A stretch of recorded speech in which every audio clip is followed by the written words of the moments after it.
Vous êtes prêts? Bien réchauffés? Gloire à Dieu. Alléluia. Je vais commencer ce matin, avant de vous dire la thématique du message. Je voulais partager une petite anecdote de ma vie dans le passé. Je ne peux pas vous dire quand j'étais petite parce que je suis encore petite. Alors, quand j'étais plus jeune, à l'âge d'environ 14-15 ans, j'étais une adolescente au secondaire, comme plusieurs qui sont ici. Et la vie était belle, aucune responsabilité trop sévère, à part le fait d'étudier, aller à l'école. Je jouais dans l'équipe de volleyball dans ce temps-là et de m'amuser avec mes amis. Donc, j'avais quelques amis au secondaire. Puis, rendu quasiment à la fin de l'année scolaire, une de mes meilleures amies m'a fait une invitation pour partir en voyage. Regarde bien ça.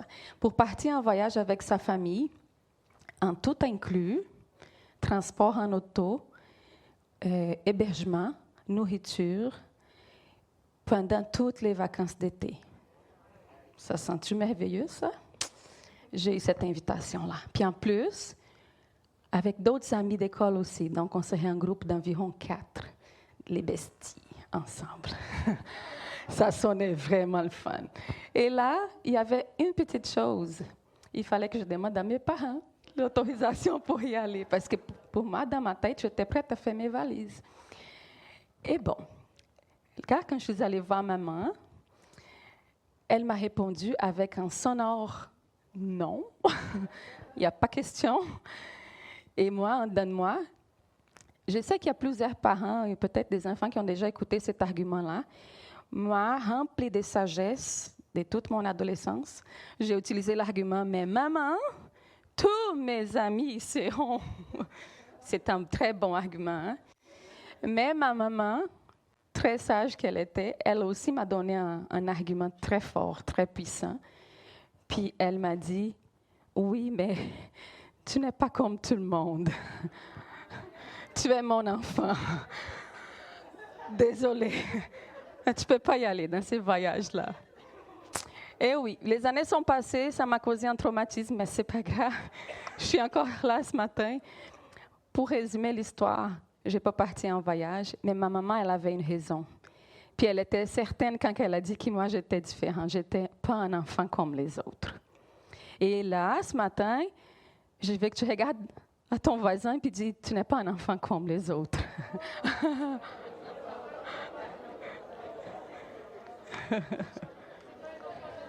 Non, tu n'es pas un enfant comme les autres.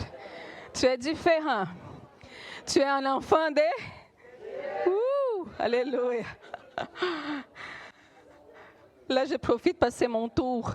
Ma fille est au secondaire. Elle n'est pas là, elle est dans la classe. Je peux parler d'elle. Elle est au secondaire, puis il y a une proposition pour qu'elle parte en voyage l'année prochaine en Italie.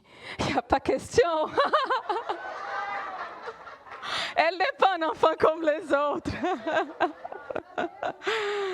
Donc, elle va rester ici avec nous. Elle ne va pas en Italie tout de suite. Alléluia. Alors, ce matin, nous allons parler d'une des principales traces d'un enfant de Dieu. C'est qu'un enfant de Dieu, il sait reconnaître son Père. Un enfant de Dieu, il connaît son identité parce qu'il connaît son Père, de qui elle a été créée. Alors, nous allons apprendre ce matin comment être reconnaissant à ces dieux-là, notre Père. Dis à ton voisin, sois reconnaissant. Tu n'es pas un enfant comme les autres, sois reconnaissant. Sois reconnaissant, exactement. Alors, le thème du message, c'est « Sois reconnaissant ». Quand nous entendons ces mots-là, reconnaissance, je sais que la première chose peut-être qui vient à notre tête, c'est le mot gratitude ou action de grâce, remerciement. C'est bien ça ou il y a d'autres, ou je me trompe? Quand on parle reconnaissance, ça avait l'air de... Oui, c'est ça, la gratitude. C'est comme si ton cœur est rempli de quelque chose que tu veux transborder, exactement. Mais quand on voit la définition du mot gratitude, la gratitude implique un sentiment. Dis après moi, sentiment. Gratitude égale sentiment. C'est un sentiment de connexion émotionnelle et de valorisation envers ce qui est apprécié. Et en tant qu'émotion, on sait bien que les émotions viennent et ils partent vite. C'est sûr que c'est le Seigneur qui nous a créés comme ça, mais une émotion, il s'agit d'un sentiment plus bref sur ce qu'on ressent sur le moment. C'est, mettons, par exemple, quelqu'un qui reçoit un cadeau. Si reçoit un cadeau ici en sortant de la porte, que cette personne-là n'attend pas de l'avoir, elle va avoir cette gratitude. « Waouh, un tel m'a donné un cadeau, mais peut-être qu'il est rendu dans les coins de la rue. Le sentiment va déjà été parti. » Je ne sais pas si vous savez, mais la traduction de la Bible en français ne présente pas des versets avec les mots gratitude. Je trouvais ça spécial. Au moins, ce que mes recherches ont dit. Peut-être que Dieu voulait nous parler quelque chose, en tout cas. Mais il apparaît plutôt le mot action de grâce ou reconnaissance. Là, nous parlons d'un autre mot. Nous avons parlé de la gratitude. Maintenant, nous allons parler des actions de grâce, un autre terme. Je sais que bientôt, nous allons avoir un congé, un jour férié qui s'appelle le jour de action de grâce, ici au Canada. Au Brésil, on n'a pas ça, malheureusement. Pour ceux qui ne savent pas, mon accent tropical vient du Brésil. Donc, juste pour... c'est pour cela que vous avez remarqué mon accent. Mais au Brésil, on n'a pas ces jours-là fériés. Et je suis allée chercher la définition aussi de ces congés-là. Pourquoi il apparaît dans les calendriers du Canadien. Puis, il dit que c'est une journée pour célébrer les récoltes et rendre grâce des bonheurs reçus. C'est quand même une très bonne définition. La seule chose que je n'ai pas trouvée, c'est rendre grâce à qui? Peut-être que les gens utilisent cette journée-là pour être remplis de gratitude, d'être reconnaissants, mais peut-être que ces personnes-là ne savent pas envers qui ils devraient être reconnaissants ou envers qui ils devraient rendre grâce. Alors, action, comme le propre mot dit, action de grâce, il s'agit d'une attitude. Vous comprenez? Nous avons parlé de la gratitude, sentiment, action de grâce, attitude. Gardez ça en tête. Et cela peut se manifester par des prières, par des offrandes, par des actions spécifiques pour exprimer cette gratitude. Alors, c'est comme une version 2.0 de la gratitude. Vous comprenez? Donc, je suis rempli de gratitude. Je fais le pas en action de grâce. Je fais comme la démonstration de cette gratitude-là. Jusqu'à là, ça va? Vous me suivez? Parfait. Alors, c'est plus concret que simplement le sentiment de la gratitude. Et c'est très bien. C'est la parole de Dieu, elle nous encourage à rendre grâce. Si on voit dans Colossiens 4:2, je vais demander à Coralie. Merci, Coralie.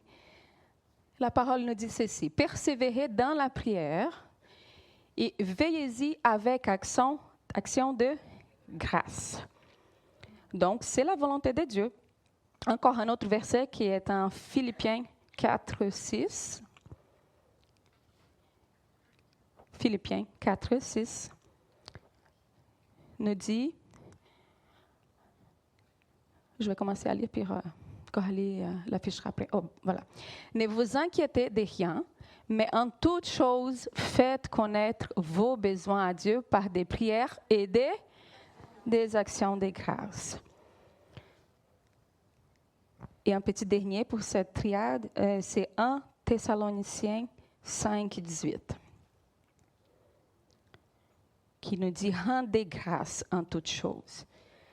Est-ce qu'on rend grâce seulement pour les bonnes choses? La parole nous dit « en toutes choses ». Car c'est à votre égard la volonté de Dieu en Jésus-Christ. Amen. Bon, mais je pense que jusqu'à là, je n'annonce rien de nouveau. Hein? Même ces versets-là, je pense, sont très connus de l'Église.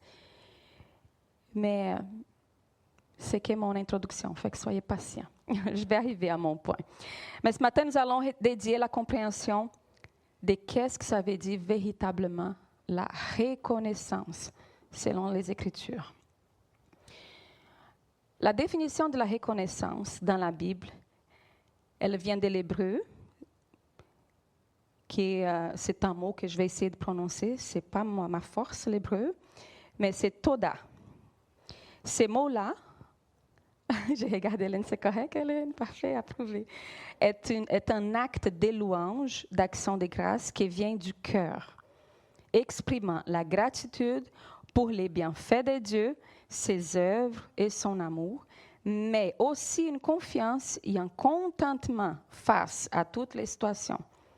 Ce terme-là est lié aussi à l'hébreu yada, qui implique une attitude d'adoration, et là on a un autre plus, et des confessions des bienfaits reçus, formant un sacrifice de louange.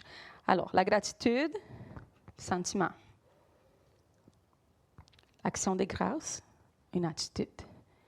La reconnaissance, c'est tout ça plus la confession. Le fait de déclarer avec ma bouche. Est-ce que c'est clair? Est-ce que c'est clair? Donc, la différence, c'est que quelqu'un qui est reconnaissant, c'est pas qu'il ressent dans de lui quelque chose. Il fait quelque chose à cause que, et il démontre que son cœur est rempli de gratitude aussi. Vous avez compris? Parfait. Alléluia. On passe au prochain. Et on peut voir ça dans la parole de Dieu. Dans le Nouveau Testament, l'idée de reconnaître apparaît avec plusieurs mots du grec, que selon le contexte, on peut voir par exemple dans le livre de Luc 24, 31. La définition du mot en grec veut dire que reconnaître, c'est connaître pleinement. Ce n'est pas connaître juste une partie, c'est connaître pleinement, au complet. C'est de percevoir, d'admettre que dans ces versets-là, Jésus était présent avec les disciples après sa résurrection, mais les disciples n'avaient pas reconnu qui était Jésus. La parole dit ceci. Alors, après, quand Jésus a rompu le pain, alors leurs yeux s'ouvrirent et ils les reconnurent. C'est ça? C'est ça que dit la parole? C'est ça, ils ont reconnu qui Jésus était. Donc ça, c'est une des significations du mot reconnaissance. Un autre verset qui est dans Matthieu 10, 32.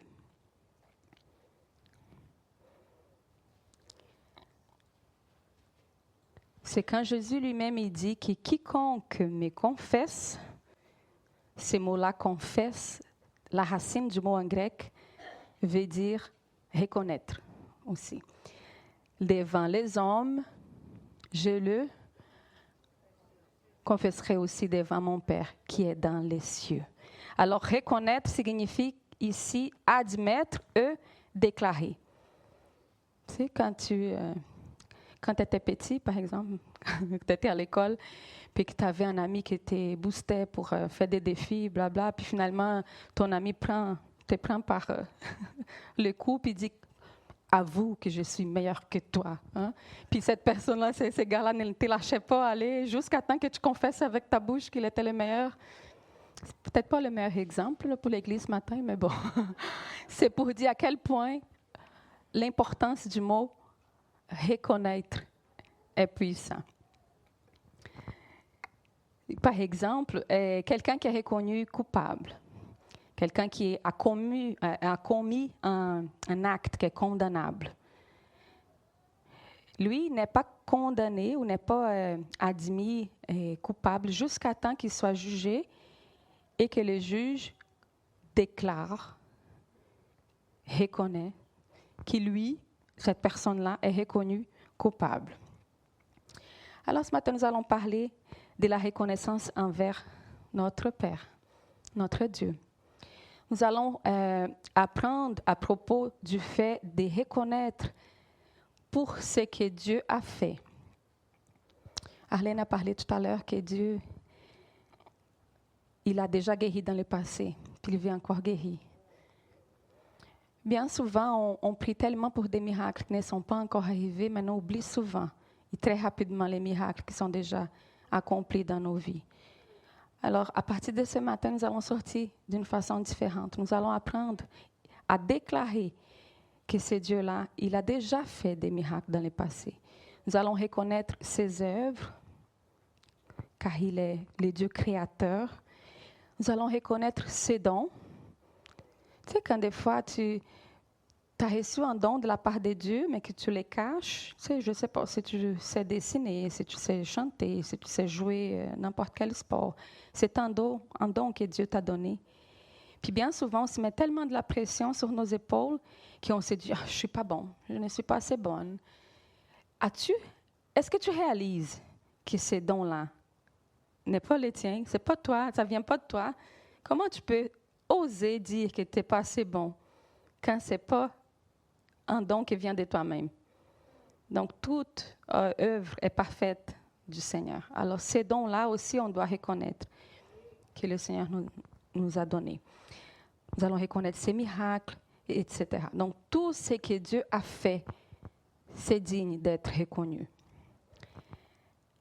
Mais par contre, il y a des choses aussi que Dieu n'a pas fait. Et que parfois, c'est plus difficile à reconnaître Dieu dans ce temps-là. Ah, Seigneur, j'attends un miracle depuis très longtemps. J'attends une guérison, j'attends un mari, un mariage, j'attends un emploi, ou peu importe. Pendant ce temps-là, ces laps de temps, quand on n'a pas eu la réponse, c'est trop dur de reconnaître Dieu. Ça ne devrait pas, mais c'est vrai que c'est trop dur. Mais si on regarde la parole qui est en Romains 8, 28, c'est aussi un texte très, très connu. Toute chose concourt au bien de ceux qui aiment à Dieu, de ceux qui sont appelés selon son dessein. Je te rappelle encore, tu n'es pas un enfant comme les autres. Tu es un enfant de Dieu. Alors, il faut aussi reconnaître le Seigneur quand les choses ne sont pas accomplies dans nos vies. Nous pouvons aussi reconnaître le Seigneur, d'avoir cette reconnaissance-là pour ce que Dieu est. Ça, on ne peut pas se tromper. Quand on reconnaît le Seigneur, car il est bon. Nous avons chanté ici. Car lui seul est digne, car il suffit, car il est présent, Dieu Emmanuel, car il est grand, notre Dieu qui est amour, qui a donné son Fils. Donc, si on commence à focuser sur ce que Dieu est, j'ai l'impression que les choses qu'il a fait ou qu'il n'a pas fait deviennent plus petites. Parce que quand on regarde l'immensité puis la grandeur de ces dieux-là, toutes les autres choses sont minimisées. Je t'encourage, la prochaine fois que tu vas faire ta prière, si ce n'est pas déjà une habitude, commence ta prière en reconnaissant qui est Dieu, combien il est grand. Nous chantons à chaque dimanche, nous disons combien Dieu est grand, car il est digne d'être loué, d'être adoré. Donc, commence ta prière en louant le Seigneur. Je peux te garantir qu'après, tu vas commettre... j'ai déjà oublié qu'est-ce que j'allais demander, tu sais, parce que tu es tellement emballé dans l'adoration, puis dans la reconnaissance de qui il est, que les autres choses passent en deuxième plan. Et nous devons aussi être reconnaissants pour ce que Dieu n'est pas. Dieu n'est pas menteur. Alléluia. Je sais que ce qu'il a dit, il a accompli. Alors je suis reconnaissante, Seigneur, car tu n'es pas menteur. Il n'est pas sourd non plus. Il entend ma prière. Il incline ses oreilles pour entendre ma prière. Ses bras ne sont pas très courts. Peut-être les miens, mais pas les siens. Alors louons le Seigneur, reconnaissons que lui, il n'est pas menteur, il n'est pas sourd, il n'est pas injuste non plus. Et là, je vais vous donner une clé. La reconnaissance, elle attire les ciels. Ça, là, si on savait à quel point la reconnaissance, elle a ce pouvoir-là d'attirer le ciel, on avait déjà commencé, ce n'est pas encore fait. Est-ce qu'on veut avoir une accélération dans notre vie? Est-ce que tu veux avoir une accélération dans ta vie? Reconnais ton Dieu dans ce que tu fais. Reconnais que tout ce que tu fais ne vient pas de toi-même, mais que ça vient de lui. Proverbe 3, 5, 6. C'est une très bonne clé de ce qu'on vient de parler. Proverbe 3, 5 et 6 dit ceci. Confie-toi en l'Éternel de tout ton cœur et ne t'appuie pas sur ta sagesse. le verset 6 dit « Reconnais-le dans toutes tes voies, et il aplanira tes sentiers. » J'aime beaucoup la version en portugais, qui est un peu différente de celle du français, qui dit que, au lieu d'aplanir le sentier, il dit qu'il va faire comme rediriger le chemin.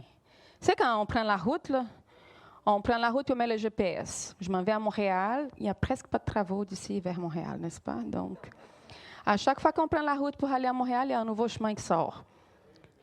Mais quand tu prends une mauvaise sortie, qu'est-ce que ton GPS il fait? Il recalcule. C'est ça que ma version en portugais, je l'aime plus, désolée. Mais c'est ça que la version en portugais nous dit, que c'est comme si quand on reconnaît que c'est le Seigneur, que c'est à cause de lui, que c'est pour lui, il recalcule notre chemin. C'est tellement puissant. Même si moi, je suis bien intentionnée puis que j'ai fait quelque chose de pas correct, il recalcule quand je reconnais que c'est lui. C'est puissant, hein? Alléluia. La reconnaissance défait les plans des ténèbres.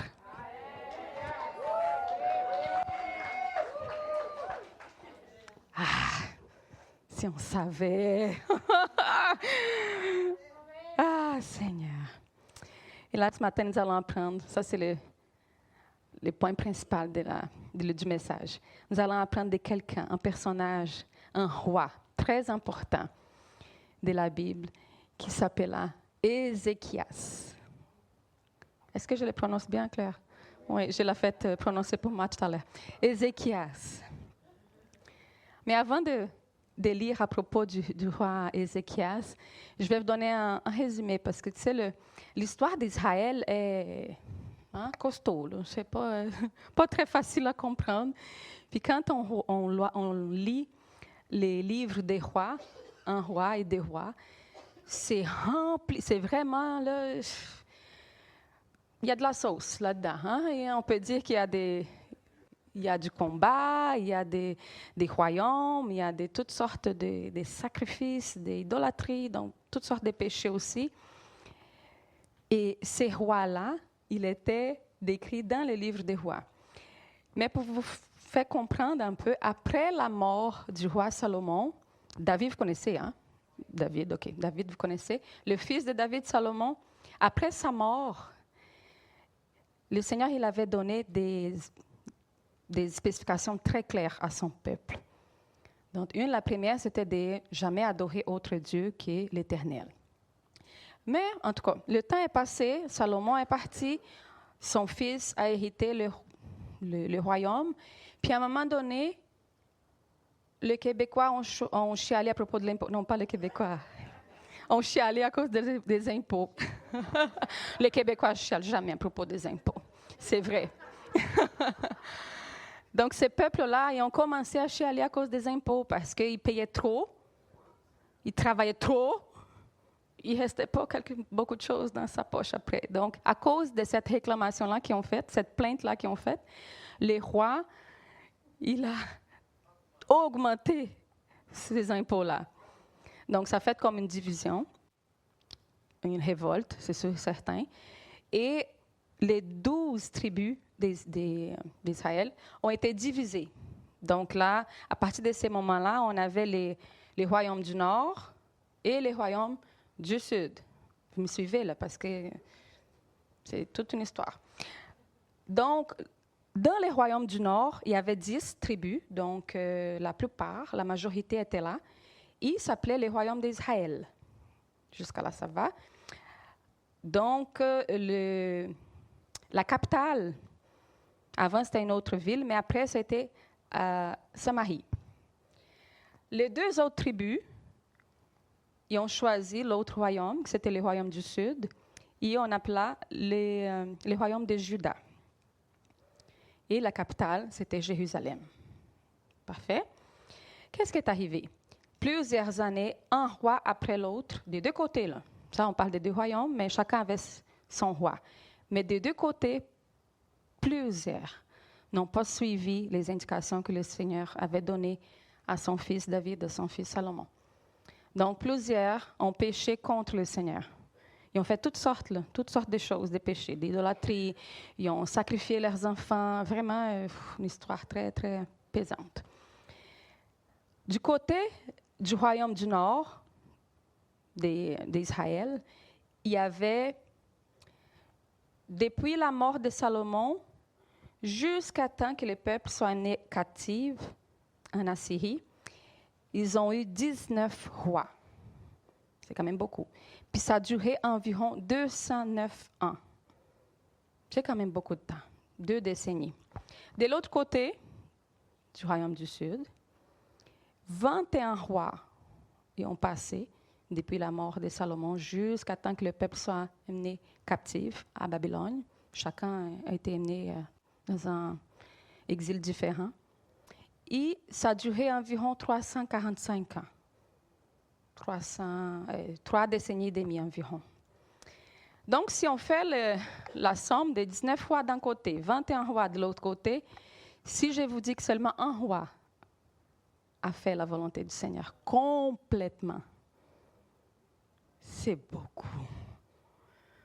Ces personnes-là, c'était qui, d'après vous? Ézéchias. Ézéchias n'était pas un enfant comme les autres. Je suis certaine que sa maman a dit ça à lui. Ézéchias était le seul roi des 2 côtés qui a fait la volonté du Seigneur entièrement. Parce qu'il y en a quelques-uns, quand on lit, qui ont servi l'Éternel, mais n'ont pas détruit les autels des autres dieux. Et ça, c'est important. Si tu veux vraiment avoir une vie de sainteté envers le Seigneur, détruis tout ce qui est lié à autre Dieu. Le Seigneur, là, il est jaloux de nous. Il veut nous garder pour lui seul. Il ne partage pas sa gloire avec personne. Okay?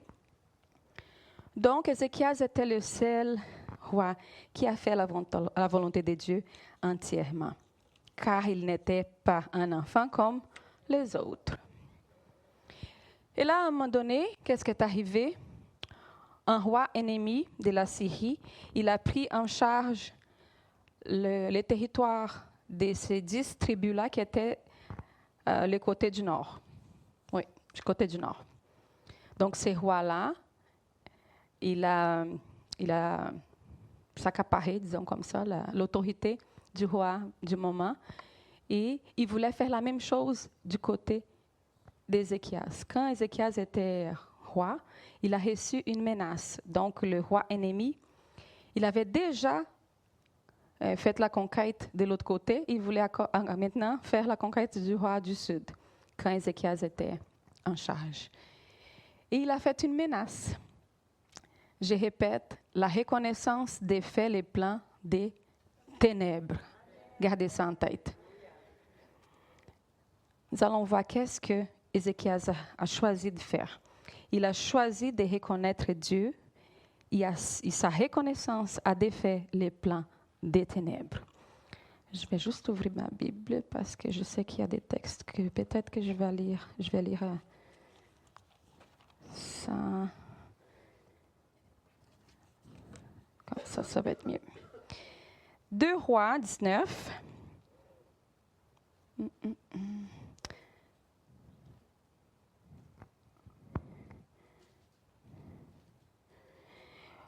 Je vais juste, tu n'as pas besoin de mettre Coralie pour l'instant, mais je vais juste mentionner pour que l'Église sache.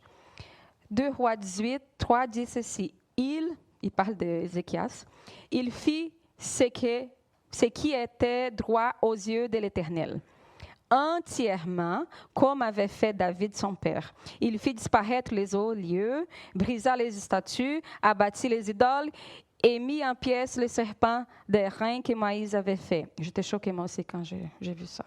Moïse a fait un serpent.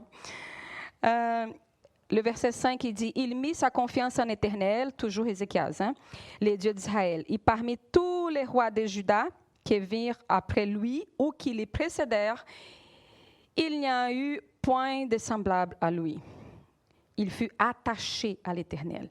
Il ne se détourna point de lui, et il observa les commandements que l'Éternel avait prescrits à Moïse.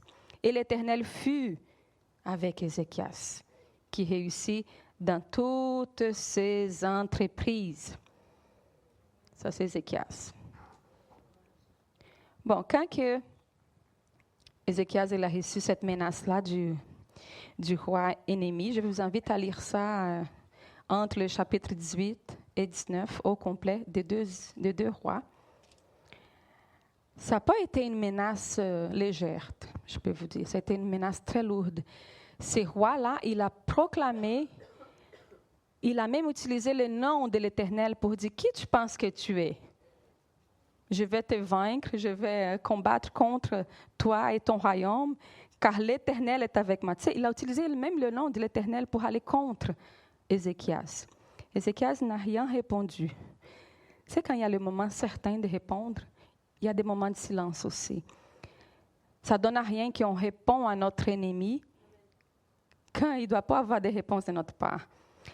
Vous allez voir. 2 Rois 19, 14, verset 14 à 22 environ. 2 Rois 19, 14 à 22. Bon, qu'est-ce qu'Ézéchias a fait? Ézéchias prit la lettre de la main des messagers. Cette lettre-là, elle contenait la menace, OK? Il a lu. Puis, il monta. Il a fait quoi? Il a pris la menace, la lettre. Il a monté. Il monta à la maison de l'Éternel. Il la déploya devant l'Éternel.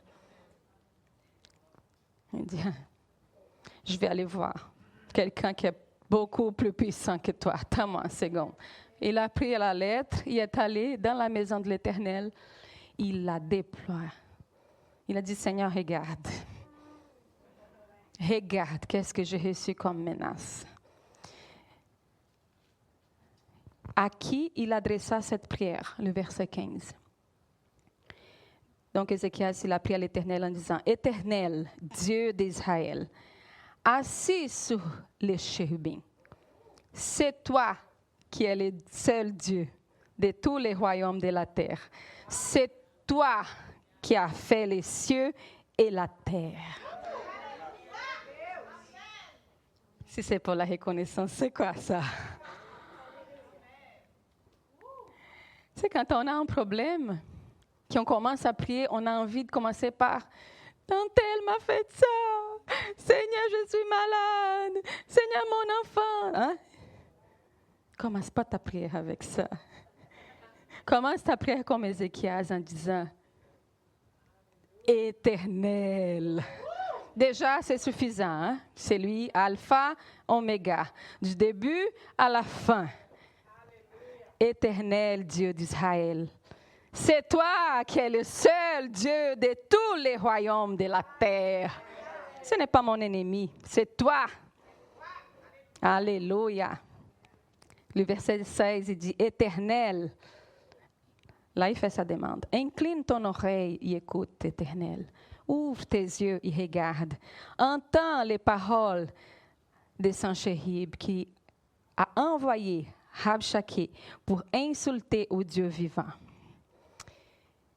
Là, je vais arrêter là parce que il commence à reconnaître aussi, Ézéchias, qu'il sait que sa situation n'était pas facile.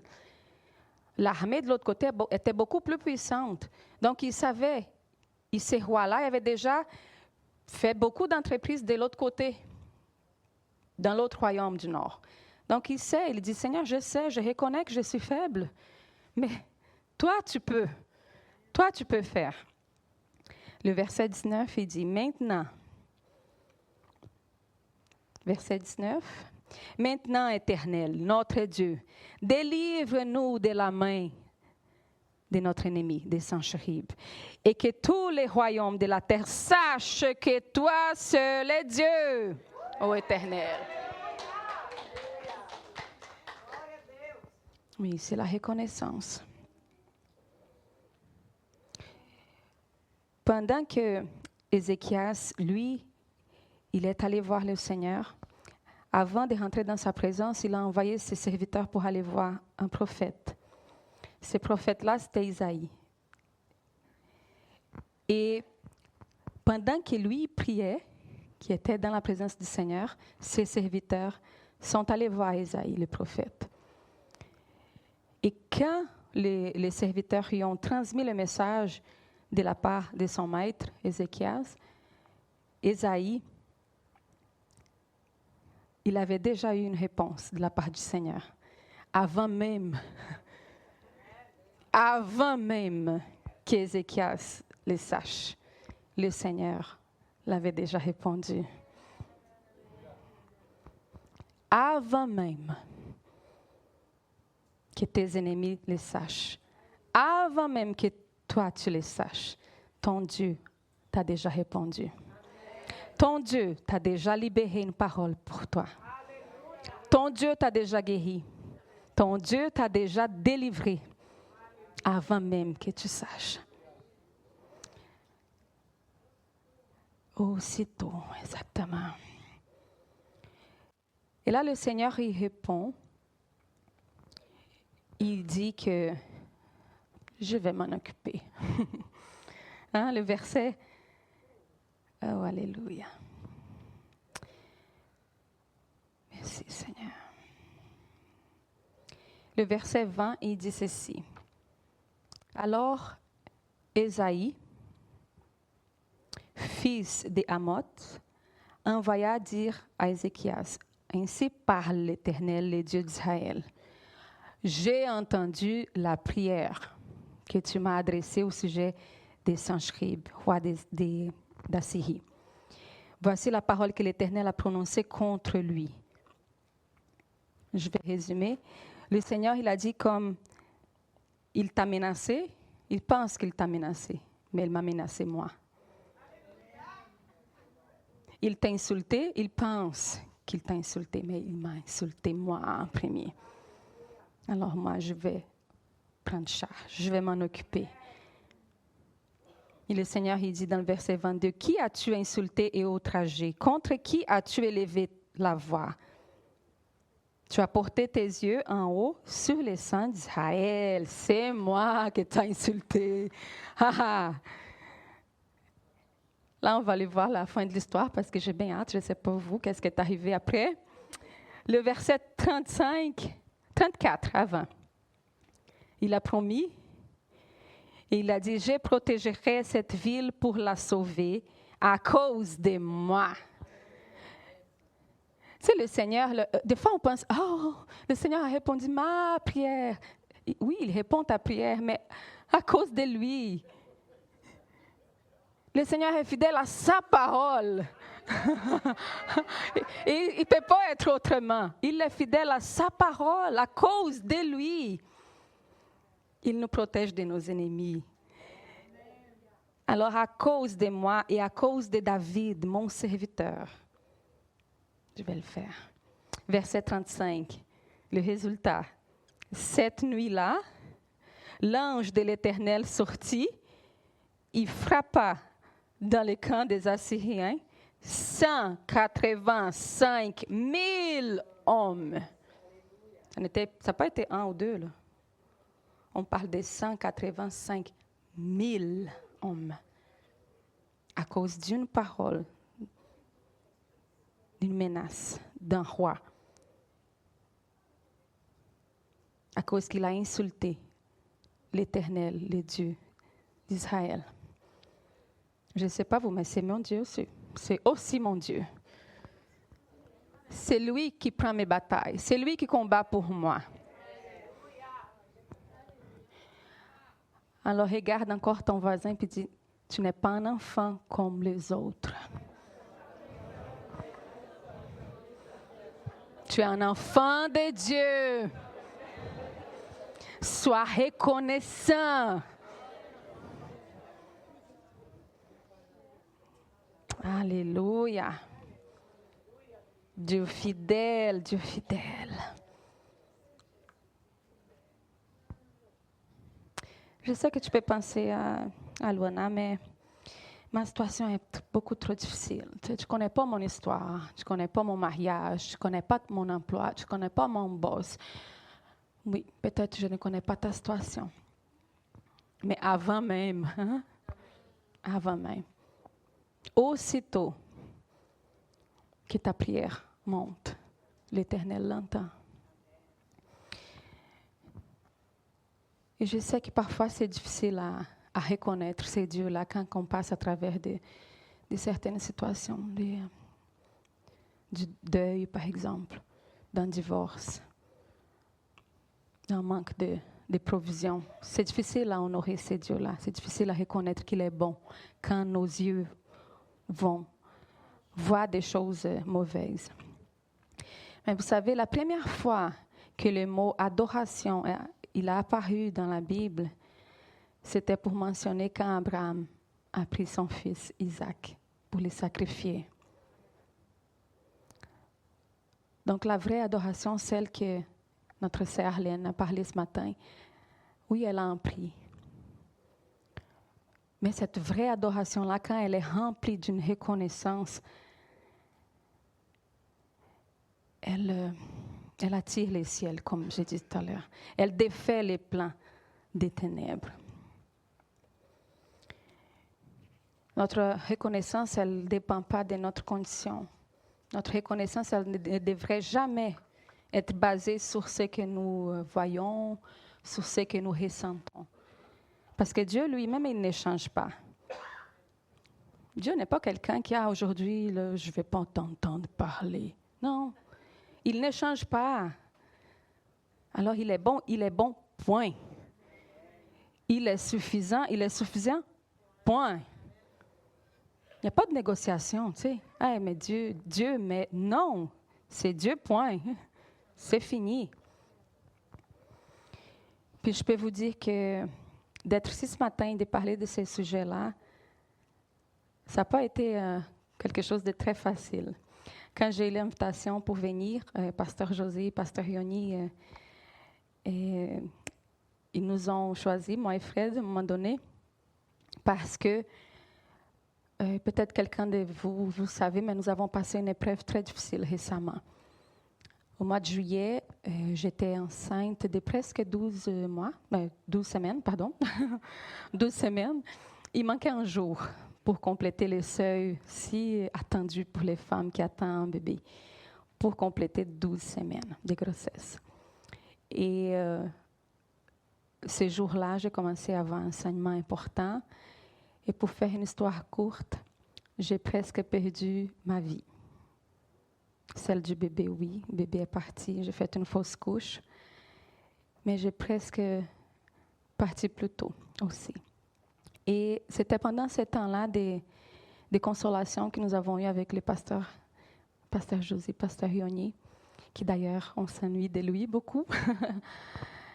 Et Pasteur José m'a dit, je veux que tu amènes la parole ce dimanche-là. Puis elle m'a donné la date.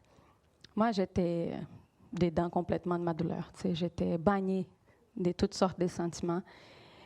Et elle m'a dit, je veux qu'on parle de la reconnaissance. Je dis, oh, Seigneur. C'était vraiment un sacrifice de louange. Mais ce matin, je suis tellement remplie de joie d'être ici. Car je sais que ça ne dépend pas de moi. Ça n'a rien à voir avec moi-même, ma volonté. Je vais vous lire deux extraits. Parce que pendant ces rencontres-là que nous avons eues, moi et Fred n'est pas là ce matin, elle n'est pas trop arrivée malheureusement. Mais les pasteurs nous ont demandé d'écrire une lettre. Il fallait que chacun de nous écrive une lettre pour demander quelque chose à Dieu. Ça faisait partie de notre processus de guérison. Et tu sais, qu'est-ce que tu demandes à Dieu dans ce temps-là? Tu sais, ton cœur est attristé. Tu ne sais pas qu'est-ce que tu devrais demander. Et pendant que je préparais mon ébauche pour la parole d'aujourd'hui, le Seigneur m'a dit, va aller chercher ta lettre. Check qu'est-ce que tu as écrit. Je vais vous lire. Ma lettre dit ceci. Ça a été écrit le 18 juillet. Ça fait pas longtemps, hein? Ça fait presque 3 mois. Alors, papa, aide-moi à restaurer mon cœur pour que je puisse te louer comme avant, pour que j'arrive à prier sans douter de ton amour envers moi, pour que mon espoir soit plus grand que ma tristesse et ma douleur. Je n'arrive pas à m'en sortir toute seule, papa. J'ai besoin de ton aide pour continuer ma marche avec toi sur cette terre. Pour que je puisse continuer à témoigner de ta puissance. Tu ne me dois rien. Tu m'as tellement déjà donné et je suis reconnaissante pour tout ce que tu as déjà fait dans ma vie.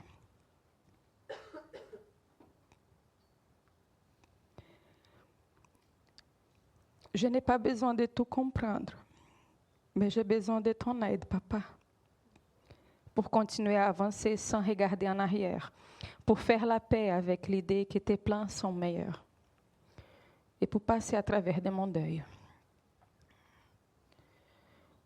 La lettre de mon mari a été écrite une semaine plus tard et on ne s'est pas parlé pour dire qu'est-ce que tu as écrit. Tu sais, non.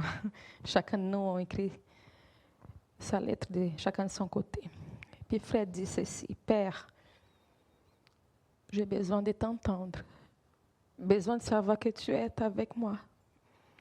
Car je me sens seule et j'ai besoin de toi. Remplis ces vides en moi. Tu es suffisant. Tu es suffisant pour moi. Je ne veux rien d'autre. Père, je ne sais même pas comment te demander ce dont j'ai vraiment besoin. La seule chose dont je suis certaine, c'est que j'ai besoin de tout, que tout en moi vienne de toi. Père, c'était difficile de perdre encore un enfant. De voir une nouvelle espérance de vivre s'étendre. Je ne comprends pas tes plans, mais je les accepte. Alors, Père, guéris toutes les blessures, même celles que je ne vois pas, cachées au fond de moi. Fais-moi avancer en toi. Cela a été notre 7e fausse couche. Quand les gens me demandent de parler, tu sais, et qui ne me connaissent pas, je commence à me présenter, puis je dis, je suis Luana, mariée avec Fred, la maman de 2 enfants sur terre et 7 enfants au ciel. Et je dis souvent, moi qui pensais avoir du repos quand j'allais être au ciel, je vais avoir une table remplie. Amélie, elle m'a dit hier, mais maman, t'imagines préparer 9 boîtes à lunch? Je dis, oh, ça c'est vrai. Oui. Sois reconnaissant, mon frère. Sois reconnaissant, ma sœur. Des douleurs, on en a tous. On passe à travers des choses qui ne sont pas faciles. C'est des tribulations du moment. Mais un jour,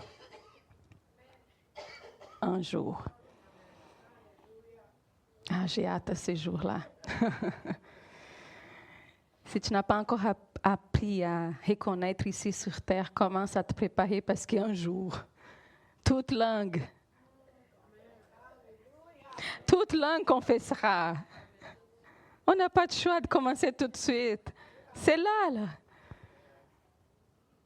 Et on dit, Seigneur, c'est toi, tu suffis. Personne n'est comme lui, comme on a chanté. Alléluia. Alléluia. Je vais demander à Isaac. Isaac.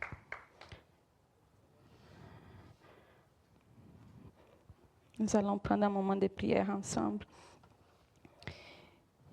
Et du fond du cœur, j'espère que tu vas sortir d'ici avec un cœur reconnaissant pour qui il est, pour ce qu'il a fait déjà dans ta vie, pour ce qu'il va encore faire.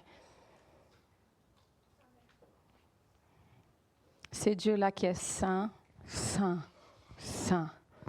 C'est Dieu-là qui ne change pas. Fais comme Ézéchias à partir d'aujourd'hui. Au lieu de commencer tes prières par des lamentations, commence tes prières en déclarant, en confessant, en reconnaissant qui il est. Car ta reconnaissance va attirer le ciel. Ta reconnaissance va défaire les plans des ténèbres sur ta vie, sur la vie de ta famille, sur cette ville même, Trois-Rivières. J'ose dire que l'Église Source de Vie sera reconnue comme une Église qui reconnaît le Seigneur. qui reconnaît la puissance de ces dieux-là. Pour que cette ville puisse comprendre que personne n'est comme lui. Alléluia. J'invite l'équipe de louange aussi à monter.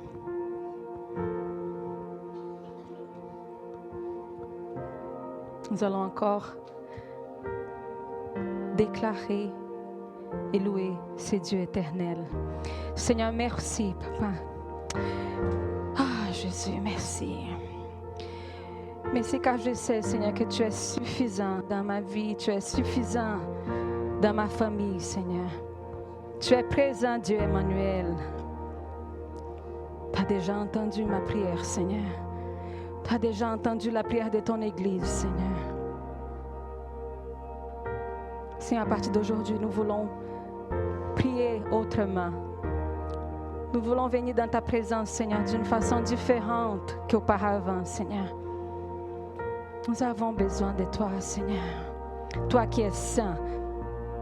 Toi qui es parfait. Toi qui es agréable. Toi qui es rempli d'amour. Alpha et Oméga. Début et fin. Commencement et fin. Alléluia.